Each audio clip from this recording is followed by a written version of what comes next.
we invite you and JB to make a few comments. Yes. JB is coming. Yes. So you let us know when you are ready.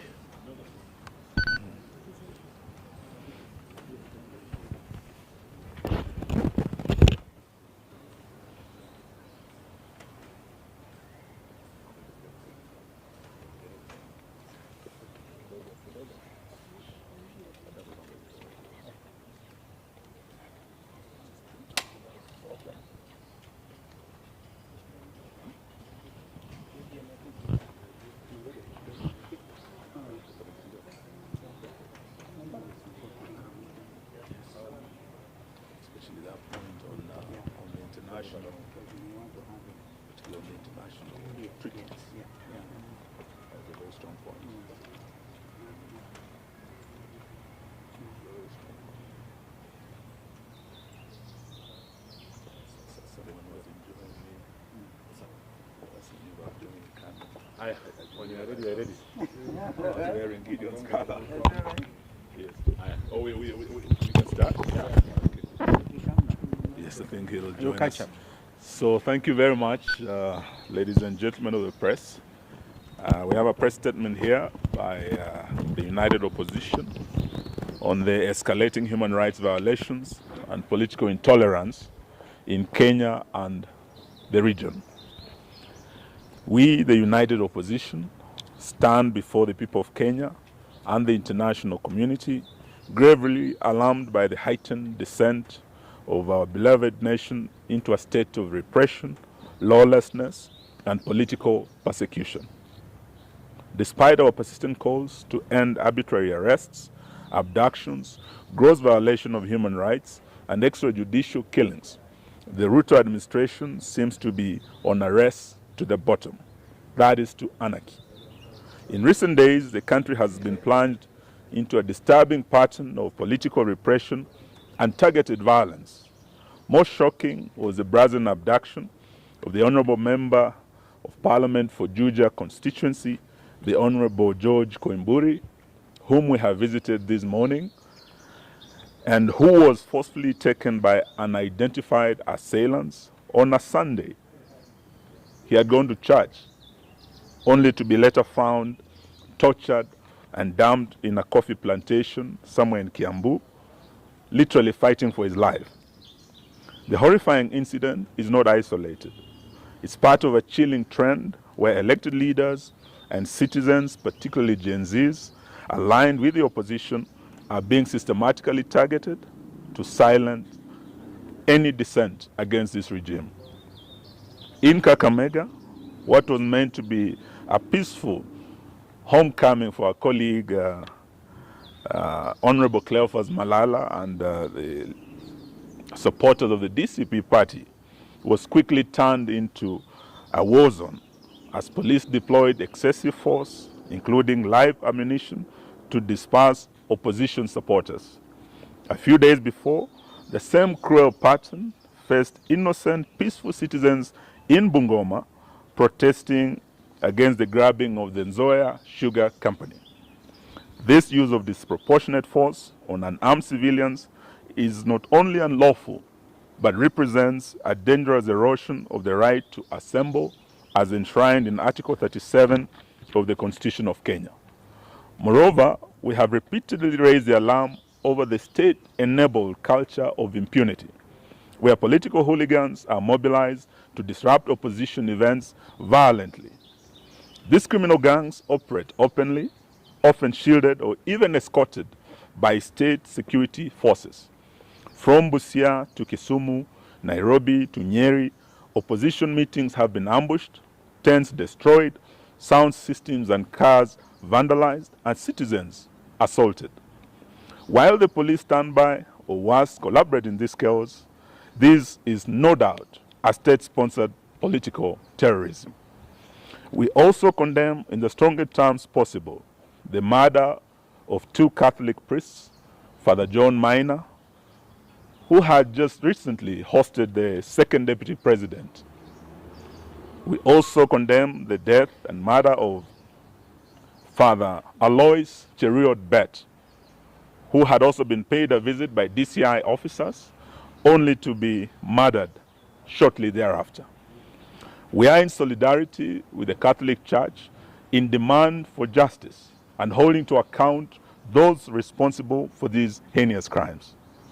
These violations are not only gross violation of the Kenyan Constitution, but also a violation of the African Charter on Human and People's Rights and other international rights statutes, including the Universal Declaration of Human Rights 1948, to which Kenya is a signatory, the International Convention on Civil and Political Rights, ratified by Kenya as far back as 1972, the African Charter on Human and People's Rights, which enshrines the right to liberty, assembly, and freedom of expression. These legally binding instruments obligate the state to protect, not to persecute, any of its citizens without exception. We are deeply disturbed by the growing role of private sector enablers in this crackdown. We call out telecommunication companies, in particular Safaricom, which may have turned a blind eye, or worse, actively collaborated with the regime in surveilling, tracing, aiding, and abducting of these citizens. We demand that they publicly account for the data they provide to security agencies and affirm their commitment to protecting the rights and privacy of their customers. We equally put on notice all political and business elites, those who fund the goon squads, those who lobby for the maintenance of tyranny, and those in the diplomatic community who remain silent as Kenya burns. History will remember your complicity. To the Kenyan people, we say, do not be silenced. The repression we face today is not just about politics. It's about the very soul of our nation. When voices are muted through fear, when leaders are abducted in broad daylight, and when bullets are fired at peaceful gatherings, the silence of one becomes the silence of all. We urge every citizen, civil society groups, religious leaders, and international allies to stand in solidarity with us in demanding, one, an immediate cessation of politically motivated violence and abductions, enforced disappearances, and extrajudicial killings. Two, accountability for the telecoms and private actors enabling illegal surveillance, tracking, and data breaches. Three, an end to state-backed disruption of peaceful political assemblies. Four, the protection of constitutional rights, including the freedom of assembly, association, expression, and political participation. We would like to remind Mr. Ruto that he is not immune from prosecution for crimes against humanity, which includes abductions, torture, enforced disappearances, murders, gender-based violence, and other crimes. This is not a partisan issue. It's a matter of national concern and international concern as well. In fact, we want to declare it a national emergency. We will not relent until justice and the rule of law is restored and every Kenyan can live and speak without fear in this country. That's the end of our statement. Thank you very much. Any questions? I think it's very clear. It's a very clear statement. In fact, if you just carry it as it is, none of us here, because it's what we have discussed this morning, and those of us who have mothers just been here, Rigi G sent his apology. In fact, he was also here last night, and all the other friends are in solidarity with this statement. So I really think we shouldn't add anything unless it's something, a question. Oh, great. Tumemwona, sauti imeanza kurudi pole pole. And his wife is beside him, and we thank Karen Hospital for taking excellent care of him. You know, when you hear stories like Mheshimiwa abducted himself, you really want to pray for those people because they are evil. you see the tattered clothes and things, he's lucky to be alive. And so we have one instrument, Constitution of Kenya 2010. And all public officers, from William Ruto to the police constables, must know that be held accountable under the Constitution. Those rights are so clearly elaborated. And so we want to say shame on anybody who thinks a mheshimiwa like this can abduct himself. And you want us police to believe your story? So I don't want to add. What do you speak to the National Police Service saying they are unaware of the abduction and they are investigating the video circulating online? And to add on that, They are investigating themselves. he's even called for a presser. Who? At 2 p.m. Who? Douglas Kanja, the IG. Oh, He's poor likely to guy. repeat the same- Poor guy. If he repeats it, it's unfortunate. Yeah, there's an abduction squad. We go by what Rigathi Gachagua said last night. Special squad, designed to make sure that there will be no opposition in Kenya. So let him issue a statement. But who will believe a policeman like Kanja today? Where his own people say, oh, Mheshimiwa abducted himself. And the man was almost dead. Okay, so, well, this is where it is. And we are not, by the way, Kenyans are very clear. Nothing will stop them from sending these people home. Are they not even on record saying, afadhali wajitetee because they know they'll go to prison?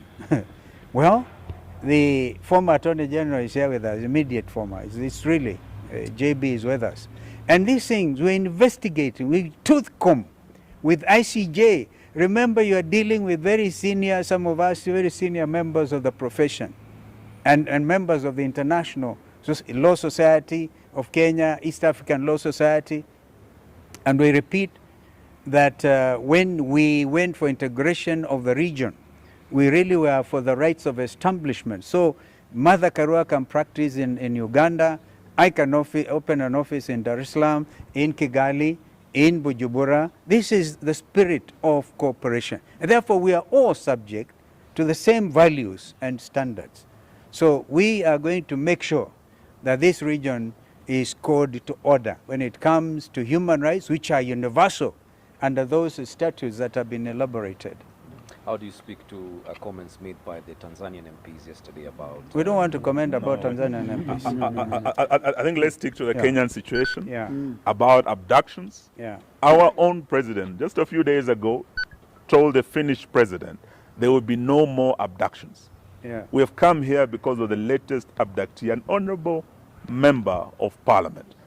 And we have here the former Attorney General whose own son was abducted. Probably should say a word about abductions that he has called for an end to. JB, please. Thank you, my colleagues.